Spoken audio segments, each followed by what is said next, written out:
Well, hey parents, I'm Dr. Danny Huerta, Vice President of Parenting and Youth at Focus on the Family. And today we're talking about a very important topic, and one that for many parents is an overwhelming one, and that is the early detection of autism.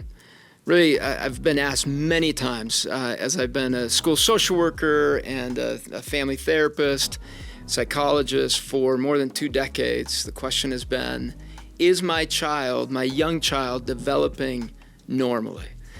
And some parents have said, why is it so important to get an early detection on this whole autism thing? And the reason it's so important is that then you can get the right treatment for your kids. It's not about getting a label. It's about getting the right treatment, the right help for your toddler, for your 0 to 3-year-old. And I remember doing home visits with families and giving them insights into what resources were available for them as we looked at a certain diagnosis, and also help them understand that a diagnosis is not a sentence. It's just a definition of something that is going on in certain patterns of behavior in their children. And then what types of resources can help them develop in the way they need to develop to continue to learn how to communicate well, and that's an important one with autism. Learn how to regulate their emotions well. That's a huge one with kids struggling with autism. And then how to navigate this sensory input dysregulation that autistic kids go through. They have a strong reaction to sensory inputs. So let's begin with, how do you begin to even tell that a child may have autism? And I made a list here. I'll go through and kind of explain real briefly of what signs you can be looking for behaviorally in your toddler. So let's look at the first one. The most common one that parents talk about is limited eye contact. And just to rewind a second, as far as autism spectrum disorder, it's truly a spectrum. So there's a continuum of certain behaviors that tell you where on this line a child fits within either a low-functioning autistic individual or a high-functioning autistic individual. And we can talk briefly about what that means. A low-functioning means the IQ is low. The functioning overall communication-wise as they age and develop is super limited. Whereas a high-functioning, there'd be high levels of intelligence, low levels of communication, difficulty functioning, but with that high level of intelligence, they can still communicate, but have a hard time socially and in other ways functioning well. And this is a neurodevelopmental issue that you want to be aware of that causes issues in responding to sensory inputs, regulating emotionally, communicating well with people.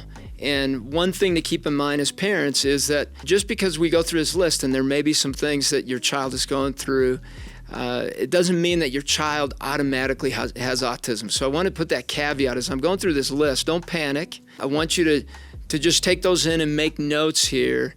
If you are concerned, there's a reason why you are responding the way you're responding, and maybe you need to get an evaluation with a pediatrician and a neuropsychologist if a lot of these fit. So first one, limited eye contact. If your toddler's not interacting with you and making eye contact with you or with other people that are close to that toddler, that's one red flag. The next one would be delayed speech and language.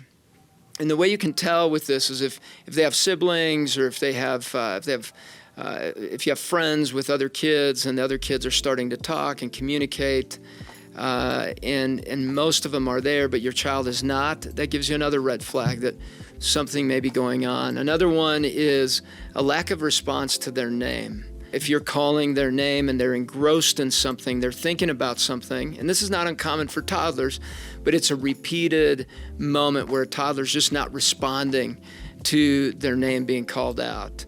Another one would be repetitive behaviors, and that could be either spinning around or hand flapping when they're excited. When they're looking at an object, they may start hand flapping, and that just shows a way to regulate neurologically. And so that's another thing to be looking at. Another one that is pretty easy to tell is if your child is not smiling towards you or towards other caregivers that are close to them It's just kind of a flat affect that they're showing. They're not showing enjoyment of things.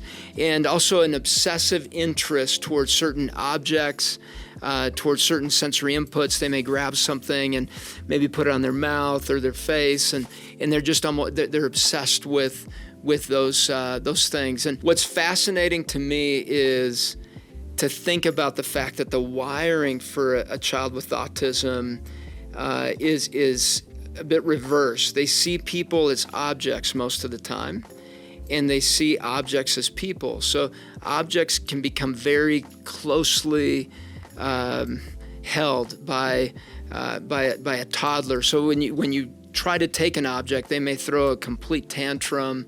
It's as if you're taking a person away from them. And when a person leaves, they may show they may show indifference, like they don't really care. Some other things I put on here is on the list for you is they don't follow where a person is pointing. So if you're pointing to an object, say, hey, look at that, they won't follow that. And usually toddlers will eventually look where you're pointing and showing them something. Another one is an extreme sensitivity to lights or sounds or textures. You'll see a child cover their ears, and where it's not super loud, but they look annoyed or overwhelmed by lights that are too bright or sounds. That gives you another red flag. Another one is not pointing or using gestures to show interest, like letting somebody else know, hey, look at this, look at this. They're not interacting with people around them, so they're not showing that interest that a toddler would generally show. Another one is in the playtime, the pretend play. They don't generally show enjoyment with someone else, share that enjoyment of an object that they find exciting. They keep it to themselves and just look at it and not show anyone else. A toddler normally will show their toy to someone else as they enjoy that. They don't pursue connection with that. So if you ask them about it, they won't necessarily pursue connection, and they won't necessarily creatively play with it. They'll kind of look at logically doing something with it, but not necessarily creatively thinking beyond what that object can do.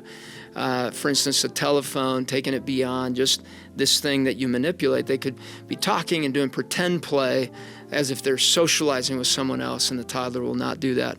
Another one is they just prefer to play alone. They don't want to play with anybody else. They don't gather social or communication cues.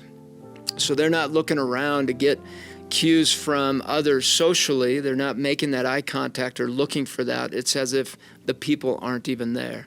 So again, if you're noticing several of these or just a few of these, don't hit the panic button and don't go straight towards a label. This is to give you some guidance on what is the next step. The next step is talk to your pediatrician about this list and go through that. You can, again, find a neuropsychologist, a neurologist that can go through some of this as well. And there are some of those that specialize specifically in autism, and you can get an evaluation. This is for you to get some insight and to begin to also learn about some skills that you can be teaching your kids as you wait for that evaluation.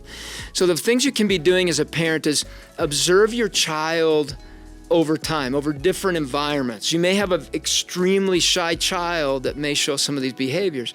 So observe them in different contexts. Usually a shy toddler will find someone familiar and then have social interaction, where in contrast, a child with autism won't distinguish in that. They just want to be alone. Even with people that would potentially be close people, especially like you as a parent, they're not responding to you or wanting to just have that one-on-one play with you, whereas a shy child would want to have that one-on-one time with you and may try to regulate with your emotions and look into your eyes when they're in an uncomfortable situation.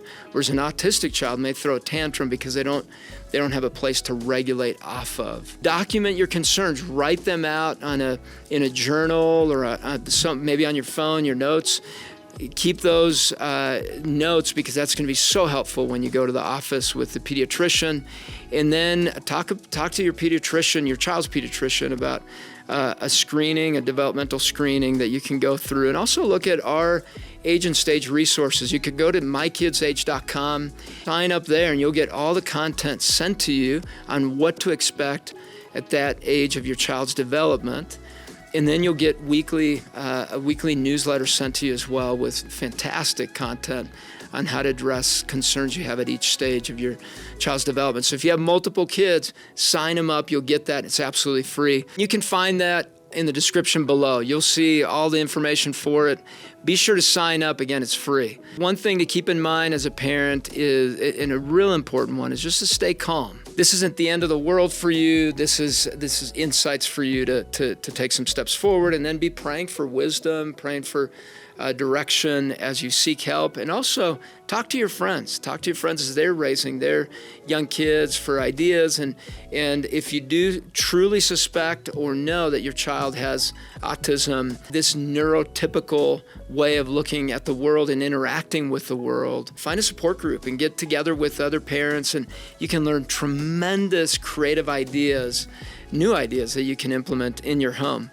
And at Focus on the Family, we believe that every single child is fearfully and wonderfully made. We truly do. They are masterpieces of God's creation. This in no way changes your child's value, their worth, even their effectiveness. I'll tell you this, I have incredible stories. I'll share one of a child that was diagnosed with high-functioning autism, which was called Asperger's disorder and Asperger's syndrome. I got to work with the family for a few years, and in the process discovered great supplements, great natural ways to help their child neurologically, along with other doctors' inputs. We talked about ways to help that child regulate emotionally. And that individual went on to become an engineer, got their bachelor's degree, got a master's degree, and became an engineer. It's been a great story, but it began super difficult. Tantrums, explosions, physical attacks from that child to their parents, meltdowns that did not subside in the car, in doctor's offices, at the grocery store, all kinds of different places. It was a difficult journey for that family. But as they received that assistance, things got better and better.